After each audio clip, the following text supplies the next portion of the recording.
Hello everyone, কি অবস্থা সকলের? আশা করি সকলেই অনেক বেশি ভালো আছেন। তো আজকে আমার ভিডিওটা হতে চলছে গ্রামের প্রাকৃতিক সৌন্দর্য নিয়ে। তো আপনারা সিয়াম জনের চ্যানেলটি সাবস্ক্রাইব করে পাশে থাকুন।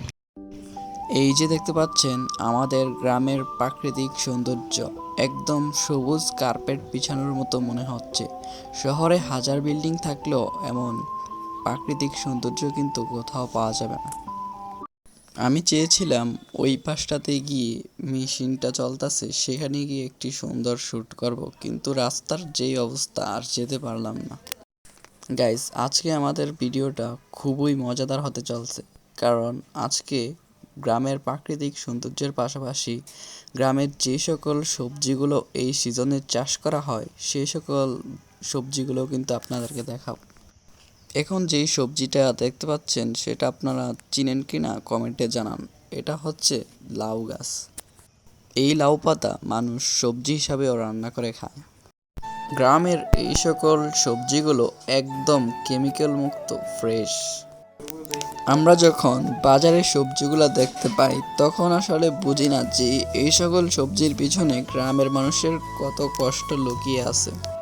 এই পাশটাতে যেই সবজিটি দেখতে পাচ্ছেন সেটা হচ্ছে মূলত সিম, যা বাজারে খুবই সস্তায় তরকারি হিসাবে বিক্রিত। যারা নাকি শহরের কোলাহলমুক্ত পরিবেশে থেকে বোরিং হয়ে গেছেন এবং গ্রামকে ভালোবাসেন তাদের জন্যই আজকের এই ভিডিওটি। এই যে ক্ষেতটা দেখতে পাচ্ছেন এটা হচ্ছে আলু ক্ষেত। আর 2-1 মাস পর যখন আলুগুলো বড় হয়ে যাবে তখন এগুলো তোলা হবে। আর এই ক্ষেতের সবজিগুলো কিন্তু তোলা হয়ে গিয়েছে। এই পাশটাতে কিছু ধনিয়া পাতা রয়েছে, একদম দেশি টাটকা ধনিয়া পাতা। এগুলো হচ্ছে দেশি টমেটো, আর 2-1 মাস পর হয়তো বড় হয়ে যাবে। শহরের কোলাহল থেকে দূরে গ্রামের এই শান্তিটা সত্যিই আলাদা। এই জমিতে যে কত পরিশ্রম আছে সেটা কাছ থেকে না দেখলে বোঝা যায় না। আপনারা যদি ধান কাটা নিয়ে একটি ভিডিও চান তাহলে কমেন্টে জানাবেন। এখানকার রাস্তার যে অবস্থা সেটা আপনারা না আসলে বুঝবেনই না। গাইস, এখানে যে জঙ্গলটা দেখতে পাচ্ছেন সেটা কিন্তু অনেক বড় একটি ভয়ানক জঙ্গল। এই জঙ্গলটা নিয়ে যদি একটি ভিডিও চান তাহলে অবশ্যই কমেন্টে জানাবেন। আসেন আমরা এখন এই পাড়টাতে উঠে গ্রামের সম্পূর্ণ ভিউটা উপভোগ করি। এই মাটির গন্ধ, এই সবুজ ধান ক্ষেত, এগুলো শুধু ফসল না, এগুলো আমাদের গ্রামের প্রাণ। এই ফসলগুলো হয়তো দেখতে সাধারণ, কিন্তু এগুলোর মধ্যে আছে পরিশ্রম, ভালোবাসা আর প্রকৃতির আশীর্বাদ। আসলে এখন আর আগের মতো গ্রামকে সময় দেওয়া, খেলাধুলা আরও অনেক ধরনের মজাগুলো আর হচ্ছে না শহরে থাকার ফলে।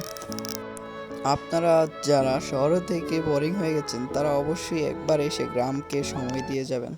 আর এই ক্ষেতটাতে হচ্ছে অনেক রকমের সবজি, মানে একটা ক্ষেতকেই বিভিন্ন ভাগে ভাগ করে এই ফসলগুলো চাষ করা হয়েছে। এটা দেখতে আসলেই অনেক মজাদার। যেমন পেঁয়াজ, ধনিয়া পাতা, লাল শাক আরও ইত্যাদি সবজিগুলো এখানে চাষ করা হয়েছে। গাইস, আমার জোতার এই অবস্থা করে ভাবলাম এখানে এসে একটি মেশিনের ভিডিওটা বানাবো, কিন্তু এখানে আমি আসতেই মেশিনটা অফ করে দিয়েছে। কি দুর্ভাগ্য। যাই হোক, এখান থেকেই মূলত এই যে জমিগুলো দেখতেছেন সকল জমিতে পানি যাওয়া হয়। এই যে ড্রেনগুলো দেখতেছেন এই ড্রেনগুলোতেই সকল ক্ষেতে পানি যাওয়া হয়। সকল ক্ষেতের পাশে এমন ড্রেনগুলো আছে।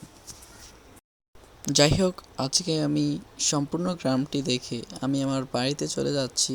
আপনারা যদি এই ধরনের ভিডিওগুলো ভালো লেগে থাকে তাহলে অবশ্যই চ্যানেলটিতে একটি লাইক দিয়ে দেবেন। তো এভরিওয়ান, আজকের ভিডিওটি কিন্তু এইখানেই শেষ। আপনারা আমার চ্যানেলটি সাবস্ক্রাইব করে পাশে থাকবেন এমন আরও ভিডিও পেতে।